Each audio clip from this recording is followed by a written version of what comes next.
بسم الله اللهم صل وسلم وبارك عليك يا حبيبي يا رسول الله. تعالوا بقى شوفي خلية النحل. الحكاية دي جميلة، أنا عملت خلية النحل قبل كده بس دي جديدة يعني غير ديكا. بصوا الجمال، حاجة بسيطة ونص كوباية زيت. الحشوة ما شاء الله. تعالوا شوفوا بقى عملناها ازاي. معايا نص كيلو دقيق وكيس خميرة فورية. لا إله إلا الله، لا حول ولا قوة إلا بالله العلي العظيم. معلقتين سكر ونص كوباية زيت اهو، معلقتين سكر وكوباية مية، ونحط كيس الخميرة. حاجة بسيطة وسهلة ولا مكلفة ولا حاجة. لما تحبي تعملي حاجة كده تاكلي بيها كده، أي حاجة كده تشربي بيها شاي ولا شاي بلبن، حاجة جميلة، أي حاجة في البيت وخلاص. أنا عن نفسي بحب المخبوزات بس. وهتدوبي السكر كويس مع الخميرة مع الزيت،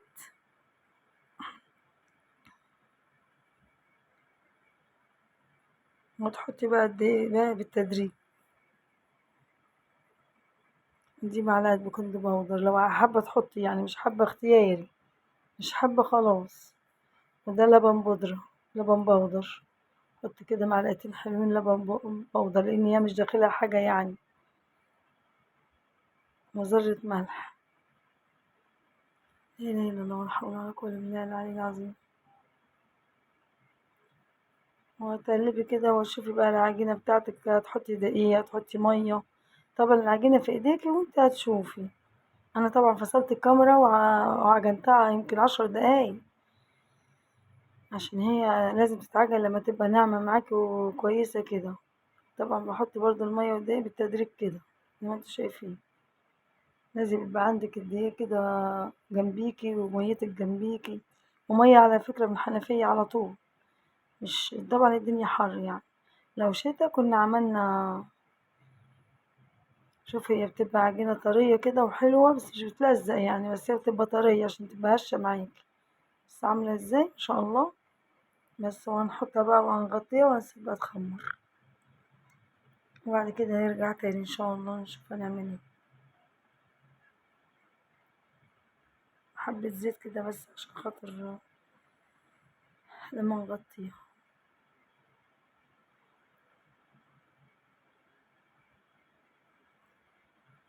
لا حول ولا قوة إلا بالله العلي العظيم. اللهم صل وسلم وبارك على سيدنا محمد وعلى آله وصحبه أجمعين. متنسوش تحطوا لي لايك بقى وتشجعوني كده. أنا ما بحبش البتاع ده أبدا والله. بقعد شوية كده لما أفرد الاسترتش، بس هو حلو بصراحة محكم. تغطي فيه الحاجة محكومة كده. بس خمرت طبعا، قعدت هي نص ساعة بس. ما شاء الله بصوا عاملة ازاي. بس هنعمل ايه بقى؟ نجيب معلقتين سكر، سكر يكون أبيض وناعم كده يعني. هو مش بودرة، ده سكر عادي سلطرفيش. ومعلقة ونص كده ايه قرفة. وهتحشي بقى اسمها ايه خلية النحل. هتحشي بقى خلية النحل بالقرفة والسكر، عشان تاكلي بقى حاجة كده والله العظيم بجد كانت تحفة. بس انا هقطعها كده على طول كده ايه. بص طريقة ازاي. قطعيها بقى زي ما انت حابة يعني تعمليها كور كده على طول. انا مش هعمل كور ولا بتاع، انا بقطع كده وهعمل على طول. تنجزي كده مش قطعتها طبعا كلها اهي. لا حول ولا قوة الا بالله العلي العظيم. حطولي لايك، اشتركوا في القناة، اللي مشتركش في القناة يشترك، ومشاهدة كده بالله عليكم وشجعوني. بس هتحطي معلقة القرفة كده بالسكر وهتكوريها وهتحطي في الصينية بتاعتك. يعني سهلة جدا بإيديكي كده وانت، يعني أسهل ما يمكن، ولا مكلفة ولا حاجة أبدا، وحاجة حلوة تعمليها. هي بتبقى بصراحة طالعة حلوة وطعمها حلو ومحلية وحلو. لا إله إلا الله ولا حول ولا قوة ده القرصة في الفرن قد كده، اللي هي مقرفة دي بقت ب2 جنيه ونص. شوفي بقى لما تعملي لك صينيتين يعني مثلا كيلو إلا ربع دقيق،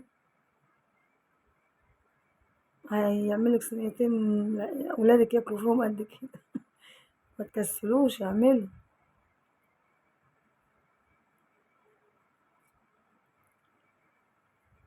هتعملي كده يعني تفسحي حاجة كده بسيطة كده بين واحدة لواحدة. هي أصلا بتبقى حتة واحدة يعني أقصد يعني لما بتخمر كلها بتلزق في بعضها. بصوا ملك عمالة أشد مني العجين ومش عارفة أشتغل منه. بصوا يا مكة يا لوتي. بصوا ملك عمالة ياخد العجين. بصوا بيشد ويرمي في الأرض. أنا هطرده قريب بس.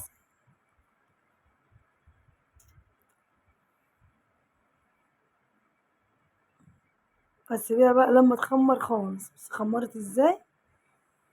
يعني تجيبي بقى معلقة لبن كده، لو حابة تحطي صفارة بيض حطي. انا ما بحبش احط عليها بيض. ما بحبش البيض في المخبوزات احطه على الوش. حطيت فيها ذرة فانيليا بس. وكله مولع الفرن وتعملي بالراحة خالص كده اللبن او الحليب عشان خاطر ما احسن الخمور هيفش معاكي. بس بصي طلعت بقى عاملة ازاي، ما شاء الله تحفة. هتخليها كده عادي شغالة.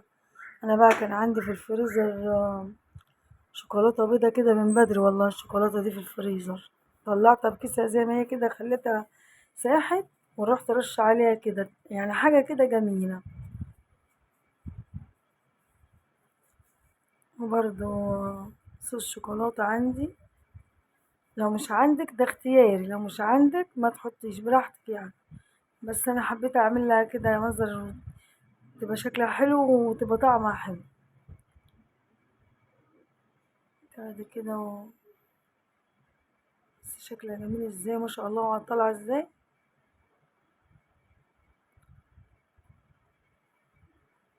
وبنص كيلو دقيق ونص كوباية زيت عملنا حاجة